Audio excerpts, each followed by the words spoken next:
قال المؤلف والمفسر رحمه الله تعالى أدام النفع بعلومكم وعلومه وعلومكم في الدارين آمين إلى أن قال وقال آخرون بل أسري برسول الله صلى الله عليه وسلم بروحه لا بجسده.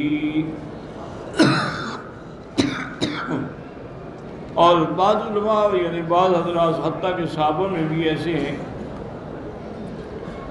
جو فرماتی ہیں کہ حضور صلی اللہ علیہ وسلم کا یہ معراج روحانی تھا، جسد کے ساتھ نہیں تھا. قال محمد بن اسحاق بن اسحاق في السيرة حدثني يعقوب بن عتبة بن المغيرة بن الأخنس أن معاوية بن أبي سفيان رضي الله تعالى عنه كان إذا سئل عن مصرى رسول الله قال كانت الرؤيا من الله صادقة. حضرت معاویہ رضی اللہ تعالیٰ عنہ بھی ان لوگوں میں ہیں جو حضور پاک کے معراج کے روحانی معراج کے قائل ہیں. جب ان سے پوچھا جاتا ہے کہ معراج کے بارے میں فرماتی یہ بڑا سچا خواب تھا حضور کا. وحدثني بعض آل أبي بكر أن عائشة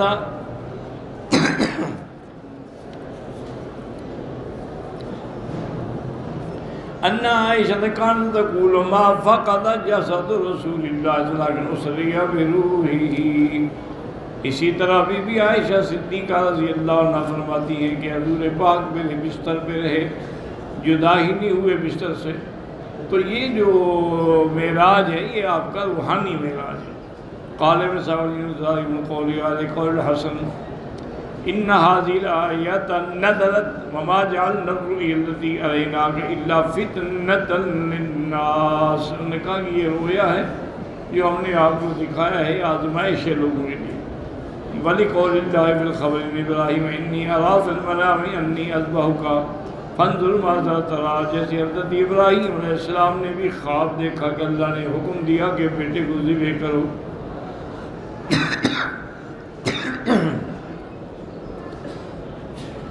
قال ثم مدى على ذلك فارس ان الوحي ياتي للانبياء من الله قادر من يامن. چونکہ وحی جو ہے اللہ کے پیغمبروں پر جاگتے میں بھی آتا ہے اور خواب کے ذریعے بھی آتا ہے، وہ خواب بھی وحی ہوتا ہے.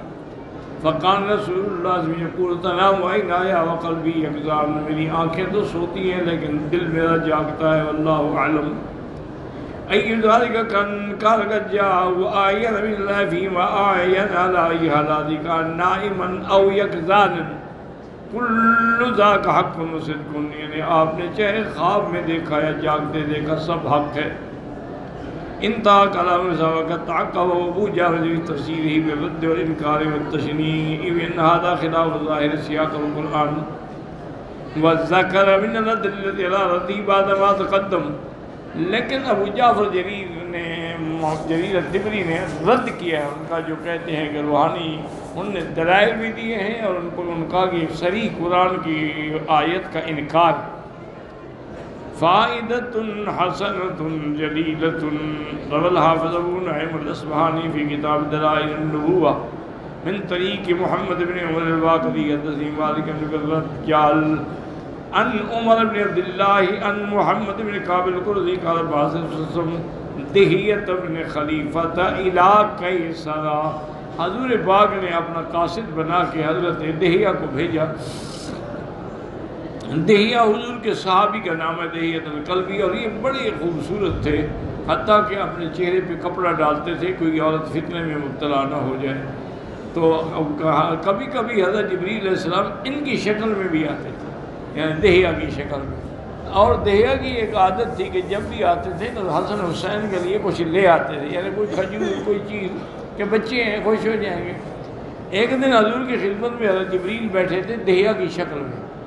حضرت حسین جو آئے حضرت حسن جو نے آگے پکڑ لیا جبریل کو کہ ابھی ہماری کھجوریں لاؤ کہاں ہیں.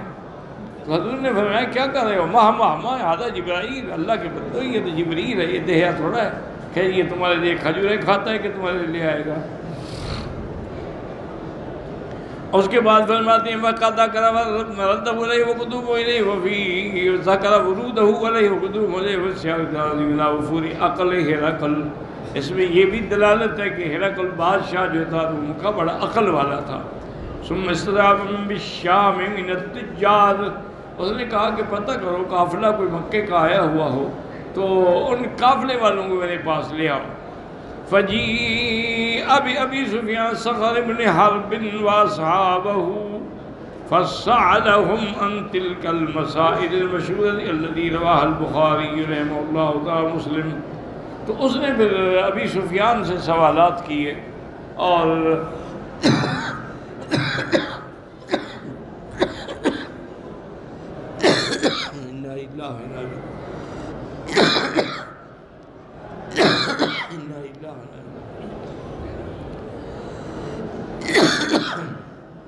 لا حول ولا قوة الا باللہ۔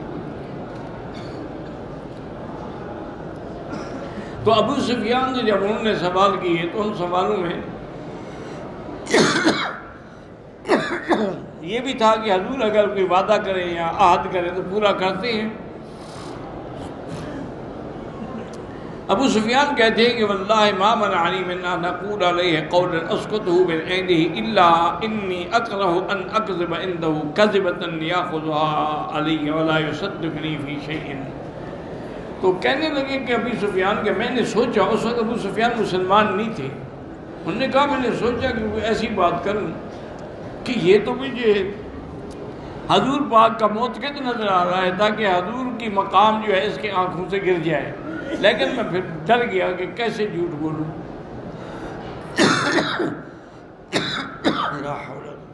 ہو سکتا ہے میرے جھوٹ کو بھی نہ مانے۔ قال ذکرت قوله لیلۃ اسری بی قال فقلت ایھا الملک۔ اس نے یہ بھی پوچھا کہ بیت المقدس اور یہ معراج کا کیا قصہ ہے؟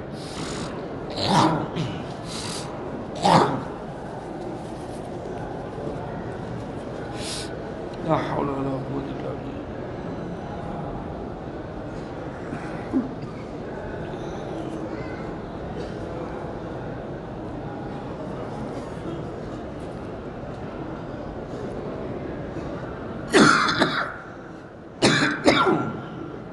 لا حول۔ قال فقلت ایھا الملک ولا هو قول ظالم انه قد كذب۔ تو ابو سفیان نے کہا کہ ہاں میں آپ کو ایک بات بتاتا ہوں جس سے یہ معلوم ہوتا ہے کہ نعوذ باللہ حضور نے جھوٹ بولا ہے۔ تو بادشاہ نے پوچھا کہ وہ کیا بات ہے؟ انہوں نے کہا وہ یہ کہتے ہیں کہ یزعم لنا انه خرج من ارضنا ارض الحرم، کہ وہ حرم سے تشریف لے گئے فی لیلۃ فجاء مسجدکم ھذا مسجد ایلیا، کہ وہ اس بیت المقدس کی مسجد میں آئے، ورجع الینا تلک اللیلۃ قبل الصباح، اور اسی رات میں ابھی رات بھی ختم نہیں ہوئی، صبح سے بھی پہلے واپس مکے آ گئے۔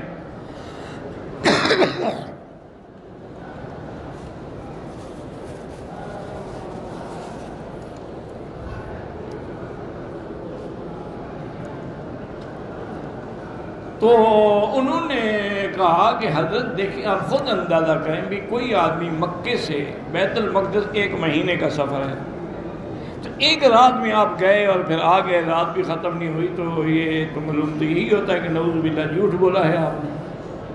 تو بادشاہ کے پاس جو تھا نا بطریق ایلیا اندرا سے کیسر، ایلیا کا جو بہت بڑا ان کا عالم اور پادری تھا، وہ بھی وہی مسجد اپنا بادشاہ کی مجلس میں موجود تھا۔ تو اس نے کہا بطریق ایلیا قد علمت تلک اللیلہ، اس نے کہا جو حضور معراج کی رات بتا رہے ہیں نا میں نے جان لیا تھا۔ تو قال فنظر الیہ قیصر، قیصر بادشاہ نے دیکھا کہ تمہیں کیسے پتہ لگا؟ وما علمک بہذا؟ قال انی کنت لا انام لیلۃ حتی اغلق ابواب المسجد، کہ میں رات کو اس وقت تک نہیں سوتا ہوں جب تک ساری مسجد کے دروازے اچھی طرح بند نہ کر دوں، پھر سوتا ہوں۔ فلما كانت تلك الليلة اغلقت الابواب كلها غیر باب واحد غلبنی، کہنے لگا کہ اس رات جو ہے نا میں نے سارے دروازے بند کیے لیکن ایک دروازہ بند ہونے میں نہ آئے، میں نے بڑی کوشش کی لیکن بند نہیں ہوا۔ فاستعنت علیہ بعمالی ومن یحضرنی کلہم معالجۃ، اور میرے جو وہاں کام کرنے والے تھے ان سب کو بھی بلایا بھی یہ دروازہ بند نہیں ہو رہا۔ فغلبنا فلم نستطع ان نحرکہ، کأنما نزاول بہ جبرن، وہ تو ایسے کھڑا تھا جیسے پہاڑ ہو، ہم نے زور لگا لگا کے تھک گئے، وہ دروازہ ہم سے بند نہیں ہوا۔ فدعوت الیہ النجاجر، میں نے درخانوں کو بلایا کہ بھی یہ دروازہ بند نہیں ہو رہا۔ فنظروا الیہ وقالوا ان هذا الباب سقط علیہ النجاف بالبنیہ، انہوں نے کہا اس کے اوپر عمارت جو ہے نا وہ بیٹھ گئی ہے، یہ بند نہیں ہو سکتا۔ ولا نستطيع ان نحرقه حتى تصبح، صبح کو پھر اس کا حل سوچیں گے۔ کہتے ہیں فننظر من اين اتى قال فرجعت البابين مفتوحين، ہم نے وہ دروازہ کھلا چھوڑ دیا۔ فلما اصبحت غدوت علیہ الحجر الذي في زاوية المسجد مسكوب واذا فيه اثر مربط الدابة، وہ کہتی ہیں کہ جب صبح کو میں آیا تو میں نے دیکھا کہ اس پتھر کے اندر سوراخ ہے جہاں براق کو باندھا گیا تھا۔ فقال فقلت لصحابي ما حبس هذا الباب الا على نبي وقد صلى الليل في مسجدنا، میں نے کہا اچھا یہ دروازہ جو ہے نا یہ بغیر کسی نبی کے لیے نہیں کھلا رہ سکتا، میرے علم کے مطابق اس میں نبی آیا ہے اور اس نے نماز بھی پڑھی ہے۔ قال حافظ ابن الخطاب في كتاب التنوير في مولد السراج المنير وقد ذكر حديث الإسلام الذي تكلم عليه فجاء وفات، ثم قال وقد تواتر الروایات في حديث الإسراء عن ابن الخطاب کہ معراج کے بارے میں احادیث جو ہے یہ متواتر ہیں۔ حضرت عمر بن الخطاب و ابن مسعود و ابی ذر و مالک بن سعد ابی ہریرہ ابی سعید بن عباس وشداد بن عثبی بن کعب عبد الرحمن بن قطن و ابی حبۃ و ابی لیل الانصاریین و عبد اللہ بن عمرو و جابر و حذیفہ و برید و ابی ایوب و ابی امامہ و سعد جندب بن ابی الحمراء و صہیب الرومی و ام ہانی و عائشہ و اسماء بنت ابی بکر صدیق رضی اللہ عنہ اجمعین منہم من ساق بطول، سب صحابہ نے روایت کی ہے معراج کی، بعض نے مختصر بعض نے مفصل۔ ومنہم من اختصر بابا کابل سائن روایت بعض ناشد السیتی فحدیث الاسراء اجمع علیہ المسلمون، اسراء کی حدیث پر تمام مسلمانوں کا اتفاق ہے۔ وَأَعْرَضَ عَنْهُ الزَّنَادِقَةُ وَالْمُلْحِدُونَ، البتہ جو ملحد اور زندیق ہیں وہ معراج کا انکار کرتے ہیں۔ يُرِيدُونَ لِيُطْفِئُوا نُورَ اللَّهِ بِأَفْوَاهِهِمْ وَاللَّهُ مُتِمُّ نُورِهِ وَلَوْ كَرِهَ الْكَافِرُونَ۔ تو اب یہ ہے کہ یاد رکھیں کہ الحمدللہ ہم نے معراج کے بارے میں ساری حدیثیں ساری روایتیں پڑھی ہیں۔ خلاصہ یہ ہے کہ حق اور سچ اہل سنت والجماعت کے نزدیک قرآن و حدیث کی روشنی میں یہ ہے کہ حضور کو معراج جسمانی ہوا ہے، روحانی نہیں ہے۔ سب سے پہلی دلیل تو قرآن ہے کہ اللہ نے فرمایا اسریٰ بعبدہ، عبد کا اطلاق روح پہ نہیں ہوتا، ہمیشہ عبد کا اطلاق جو ہے روح اور جسد پہ ہوتا ہے۔ جیسے اللہ نے فرمایا انہ لما قام عبد اللہ، جیسے عیسیٰ ابن مریم نے فرمایا تھا قال انی عبد اللہ، تو جب عبد کا لفظ آیا دلیل ہے کہ حضور کا معراج جو ہے وہ جسمانی ہے۔ اور دوسری بات یہ ہے کہ اگر وہ روحانی معراج ہوتا تو مکے والوں کو کیا تکلیف تھی شور کرنے کی، ان کو کیا تکلیف تھی پوچھتے کہ بیت المقدس کی نقشہ بتائیں ہمارے قافلے کا بتائیں۔ تو بات تب عجیب لگتی ہے نا کہ آدمی روح اور جسد کے ساتھ جا کے رات میں، خواب میں تو سب جا سکتے ہیں۔ اس لیے ہمیشہ یاد رکھیں کہ صحیح صحابہ کے تواتر سے یہ بات ثابت ہے کہ وہ معراج جسمانی تھا، روحانی نہیں تھا۔ باقی بی بی عائشہ فرما رہی ہے کہ میرے بستر سے حضور کا بدن مبارک جدا ہی نہیں ہوا، تو معراج تو ہوا ہجرت سے 2 سال پہلے، بی بی عائشہ کا تو ابھی حضور کے گھر میں آئی نہیں، تو اس کے بستر پہ حضور کیسے تھے؟ وہ تو کوئی مدینہ منورہ کی بات کر رہی ہے کہ حضور نے کسی معراج کا ذکر کیا ہوگا اور وہ روحانی ہوگا۔ اسی طرح حضرت معاویہ بھی ایک جلیل القدر صحابی ہے رضی اللہ عنہ، وہ بھی کہتے ہیں کہ روحانی معراج، وہ تو مسلمان ہی فتح مکہ پہ ہوئے اور یہ معراج ہوا ہجرت سے بھی 2 سال پہلے، تو ان کو پتہ ہے جو موجود تھے، اس کو تو نہیں پتہ جو اسلام بھی 10 سال بعد لے آئے۔